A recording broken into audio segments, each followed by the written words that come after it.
What's up, everybody? This is Tanner from TanmanBaseballFan.com. I'm kind of tired of just kind of sitting at my desk and doing these videos. So grabbing some breakfast downstairs. I figured I would start out the video. I've always got stuff to talk about when it comes to baseball cards, of course. And so whenever I have an epiphany of anything related cardboard, I kind of want to talk about it, whether it's like on my podcast or on YouTube, or writing an article, or eventually a book or something, which I would love to be able to do a book again.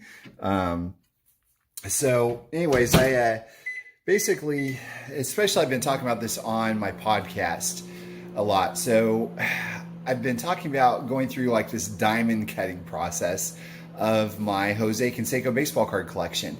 And it's been fun. So let me tell you a little bit about what what the diamond cutting is and what that means whenever it comes to collecting. So for me personally, what I've been doing is I've been selling off a lot of things of cards I just really don't care about, because I've been sitting here thinking, well, how much money do I have tied up in cards I don't like truly really love? And it turns out there's quite a bit of money tied up in cards I don't truly love. There are some cards that I have just because, I'm supposed to love them. Like the rare ones, the grail cards that are highly sought after by a lot of people. So I've started to take a hard look at myself and at my collecting habits and say, do I really love card A because it's something I can pull out of the box and it just I get googly eyed over?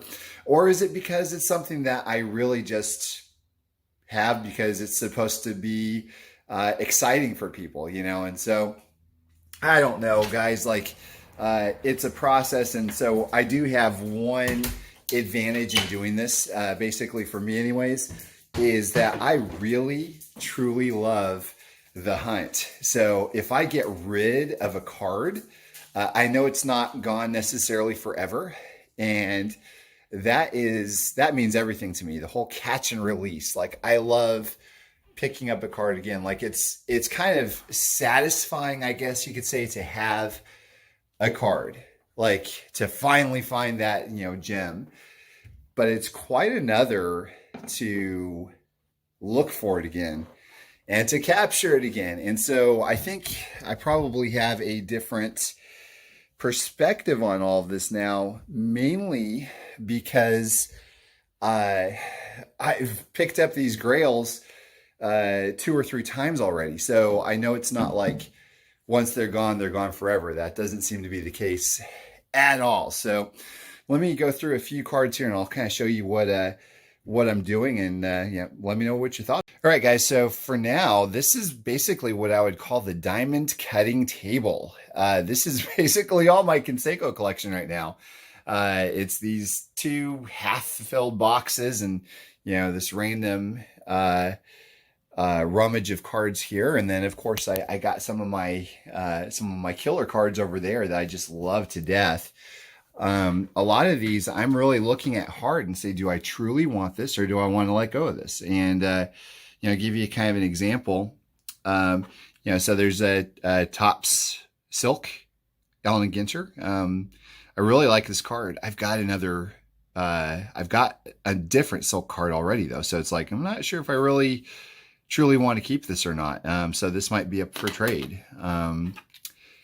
Out of 5 die cut, beautiful acetate card. 1 of 5, but not sure if I'm gonna keep this. This is a great 1 of 1. It's got it's, from what I recall, it's the only triple logo patch that I've ever seen, if I remember correctly. This is one of the few dual logo patch cards I've ever seen. The trick is also, by the way, guys, is you can fall in love with any one of these cards that you want based upon whatever story you give them or they have, or whatever meaning you give them. I'm trying to think of an example here. You could say Oh, this is a super rare buyback from Upper Decks last year, and or the last year before they before they were supposed to stop making cards. So super duper rare buyback. But for me, I'm not sure if I'm going to keep this card or not. So this is kind of taking hours and hours and days and weeks to really figure out what I'm keeping and what I'm not. Like, these are the only two that I've ever seen of these 1988 Mercury News. So this was actually in a newspaper in a sheet, and there's small print at the bottom that said, if you want an actual poster sheet of this or whatever, then send mail to whatever address. And it was like run in the Mercury News like for one day. And this is I guess for all intents and purposes, the redemption. Real neat kind of thing where I've never seen these in anyone else's collections. The Allen and Ginter red autograph mini out of 10. Here's a metal out of 3. I mean, really amazing cards. This card, the one of this went for like $660 or something. I figured the next best thing would be to get 1 of 10. Great card, great picture, and look at the mustache. Heck yes. Here's another. This refractor, 86 refractor. Again, I'm not sure. Let me kind of tell you a few of the things I'm going through, like to really determine if I truly want things or not. So here's an own the name.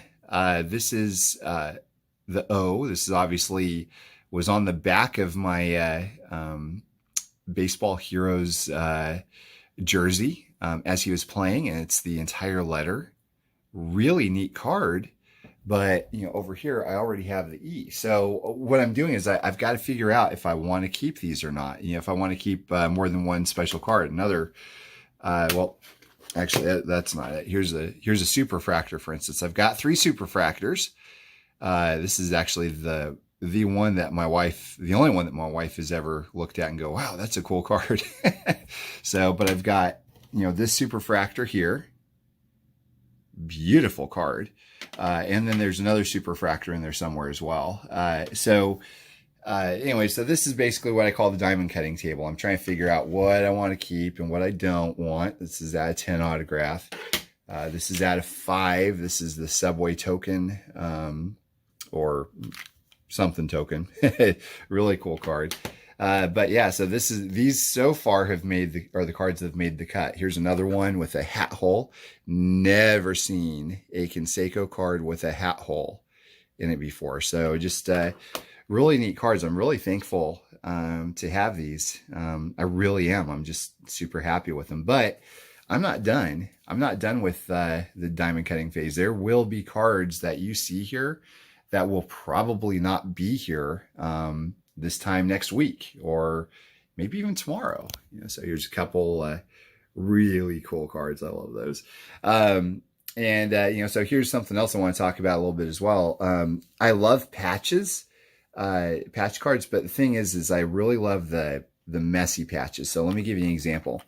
I have owned probably 6 or 7 of the print run of 10 of this card.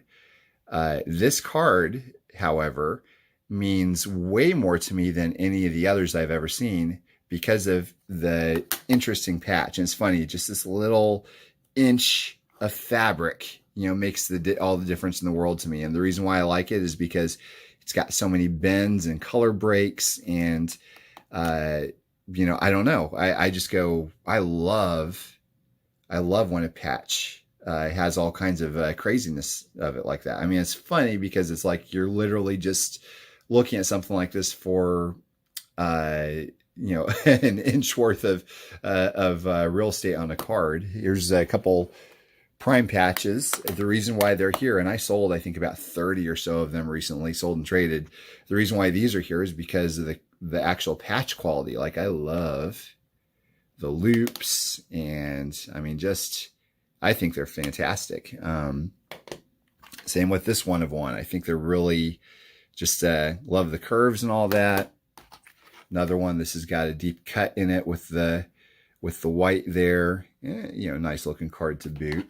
There's a Leaf. Leaf did a magnificent job, by the way, guys, like of these. Now there's a number of them out there that were just like solid pieces or 2-color, 3-color. And these are all 3-color. There's 1 2-color also, but let me try to show you an example here. So first of all, nameplate. This is the most interesting nameplate card I've seen in the Leaf Q set. And this run, by the way, is one of my favorite runs and my only rainbow. This one right here, I mean, look at all of the patch craziness going on. I love it. And then let me show this one here.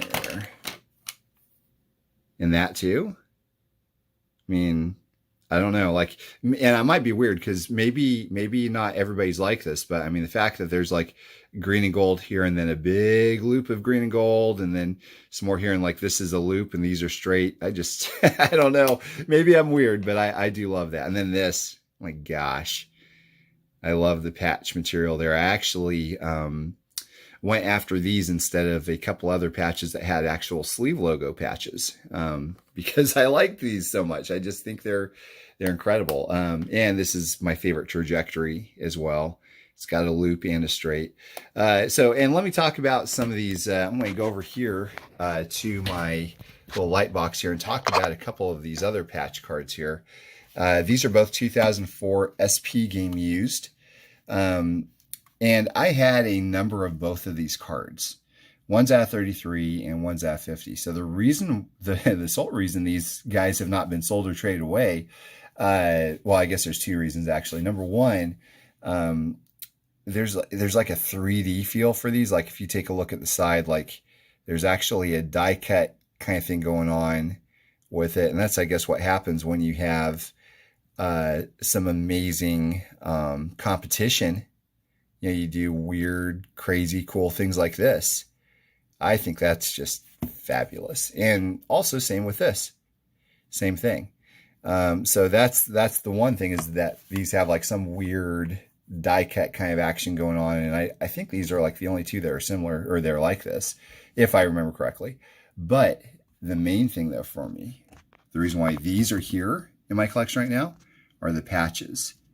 Look at the craziness. I mean, you have like the little green swirl with the gold around and a little bit of white, and same with this too. I think it's perfection. I've seen some solid patches of these cards, and again, I mean, if you have these cards, you're going to be super happy, whatever, you know, with whatever the patch is like. But these are the best ones I've seen for these cards, and I just really, really love them. So, anyways, so these probably will go through and stay in the box and will probably not be moved.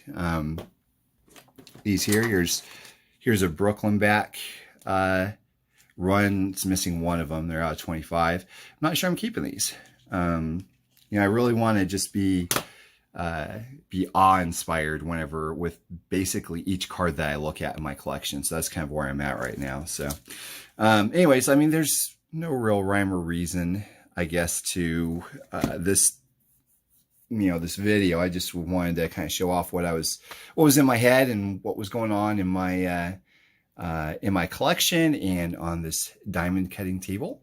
But yeah, thank you guys for watching so much. Let me know if you have any questions or you know, if you're considering embarking on this journey of really kind of refining what your collection is, or if this is not about you, if you're all about like getting everything, you know, you want to get everything, that's cool too. You know, I've been there before and it is super enjoyable and fulfilling. So I get it completely, guys. So, man, yeah, let me know where you're at in collecting, like what you're doing. And, certainly best of luck to you in wherever you do. And obviously the most important thing is to just have fun collecting. So thanks guys for watching. Have a great day.